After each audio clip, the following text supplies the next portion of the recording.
speak Spanish. I mean, my grandma's from Spain, so I speak Spanish. You speak Spanish too? So it's kind of, I'm getting used to the culture here. And do you need me to record this? Okay. It's funny to be in a dark room, like when it's just so bright outside. Huh?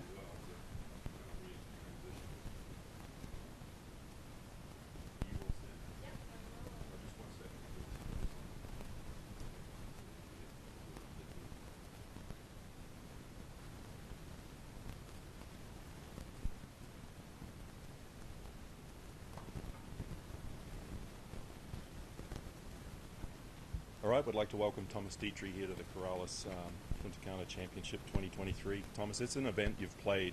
This will be the 5th time you've played it. That's right, yeah. And you've got some connections here. It must feel nice to kind of sort of come home, I guess. You could call it home for yourself. Almost home, yeah, you're right. I mean, it's actually nice to be finally, it's my first year playing it as a PGA Tour member. I played it off an invite. Jay Overton always gave me nicely an invite every year. So, yeah, I mean, I feel home here. It's we have a lot of, there's a big Belgian connection here. Obviously, I'm half Spanish, so I speak Spanish as well. So, I'm used to that Spanish culture as well, which is very nice. So I feel very comfortable out here, and I love the course, I love the climate. It's easy to fly back and forth to home and to the US, so it's a good spot. We like it here. A lot of good reasons. You obviously like the golf course too, because in the 4 starts you've made here, you've performed pretty well, good consistent play, a couple of top 15s. What do you specifically like about the venue?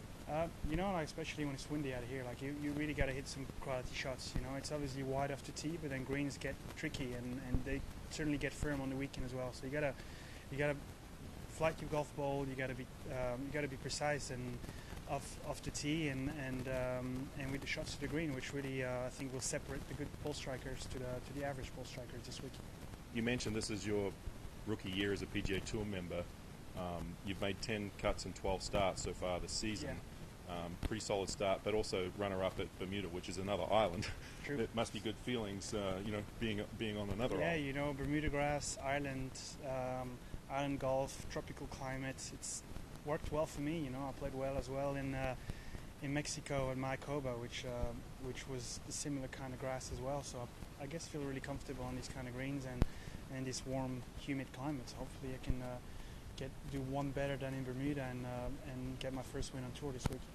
You seem like a very international competitor, spending time at University of Illinois, obviously playing on the European Tour, being from Belgium. You said you speak Spanish, now you're kind of feeling a little domiciled here. That's right. What's that like, being a world traveler and being a professional athlete? It's nice. It's sometimes tough, but luckily, I've got my wife and my daughter, which makes traveling so much more easier, to be honest. It's been great. The PGA Tour has daycare every day as well, which makes traveling so much more enjoyable for my wife as well. So it's fun. We enjoy the challenge. It's great, and obviously, sometimes we get to miss home, but we try to create our own little homes every time when we travel together as a family, and I think that's been key for my success so far.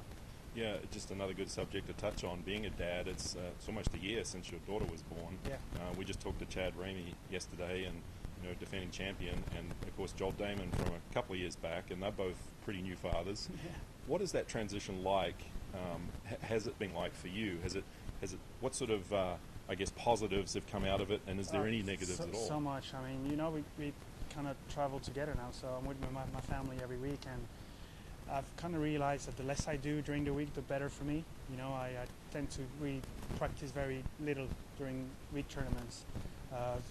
Mostly just play 9 holes on Tuesday, 9 holes on Wednesday, and then get ready for the tournament instead of spending hours on the range and kind of grinding. Now I just play 9 holes, go back home, spend time with my family, and I'm ready to go on Thursday. So it's been working really well. So I've definitely enjoyed spending more time with my family on tournaments than actually grinding on the range and on the practice area.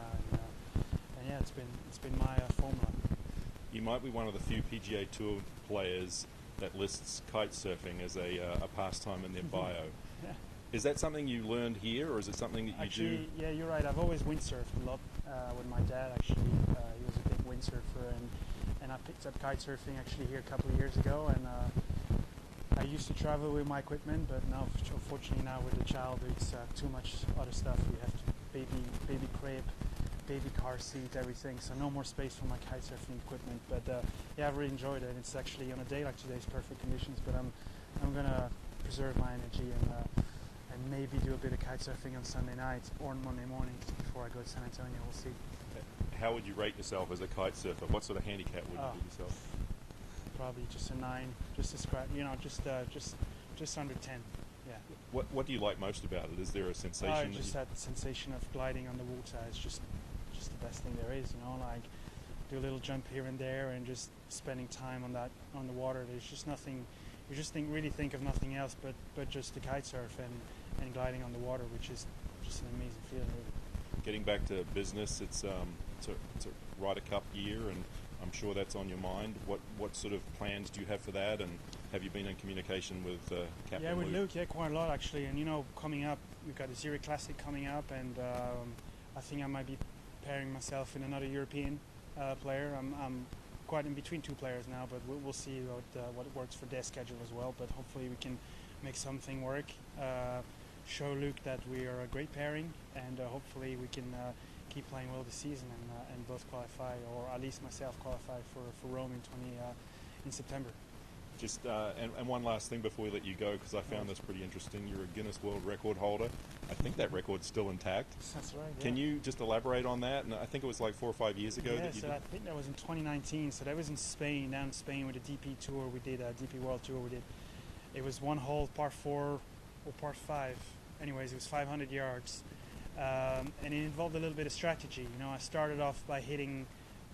They gave us a couple of tries, and I was first going off with a driver, trying to hit it as far down as possible, and I had to run. But obviously, when you sprint for 300 yards or 320 yards, you get to your ball and you're shaking. I mean, it's game over. You can't really hit. So I switched my strategy. I actually hit 3-iron off the tee, which only allowed me to sprint for 230 yards, and then from there hit another shot on the green and made 2 putt. I think I broke the record. I can't remember my timing, to be honest, but it was tough. It's tougher than what people actually think. Like sprinting for even 200 yards and then trying to hit a golf shot after that is not easy. So it was a fun little challenge, and I'm still holding the record. So hopefully nobody can beat it. Well, the record said 1 minute and 29 seconds. That's so right, that's yeah. a pretty cool accomplishment. Yeah, it's 1 minute 29 seconds of hardcore just sprinting, and then actually trying to not shake and actually trying to make a putt as well, which wasn't easy. So it was fun. Well, good. We appreciate your time, and thanks for the insight. You're welcome. Good luck this week. You're welcome. Thank you so much.